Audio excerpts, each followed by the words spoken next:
Այդ դեպքում կվերականգնի իհարկե նաև տեսողությունը, նաև տրամադրությունը, մեկ տեխնիկա տեսողության եւ հիշողության վերականգնման համար։ Եթե անընդհատ ցավում են, լարված են աչքերը, հաճախ եք համակարգիչների առջև, կարդում եք էկրաններից եւ ձեզ մոտ կան ցավեր, անգամ տեսողությունն է վատանում, խժբժում, ինչ կարելի անել։ Աչքերն ամենաշուտն են հոգնում եւ կորցնում թթվածին։ Դրա համար վերականգնում ենք մազանոթային շրջանառությունը ընդհանրապես սեղմելով աչքերի ներսի հատվածում կետ։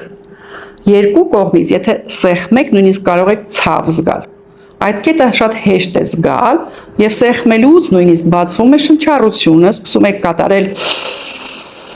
շունչ արտաշունչեր եւ ակտիվանում է ոչ միայն արյան հոսքը աչքերում, նաեւ դեպի գլխուղեղ եւ նաեւ վերականգնում է կապը դեպի միզասեռական համակարգ։ Սրանով նաեւ աշխատում ենք մեր հորմոնալ ֆոնի վրա։ Կատարում եք 1 րոպե հատուկ շնչառություն եւ սեղմումներ, ու դուք կզգաք ինչպես են պարզվում աչքերը, ինչպես է անցնում անգամ գլխում թմրացությունը։ Իհարկե, շատ խնդիրների դեպքում մենք պատրաստ ենք օգնել ձեզ ավելի մեծ ծրագրերով։ Այդ դեպքում կվերականգնի իհարկե նաև տեսողությունը, նաև տրամադրությունը, հիշողությունը ու կենտրոնացումը միանգամից մեր վարժությունների ու տեխնիկաների օգնությամբ առաջինն են գալիս նորմայի։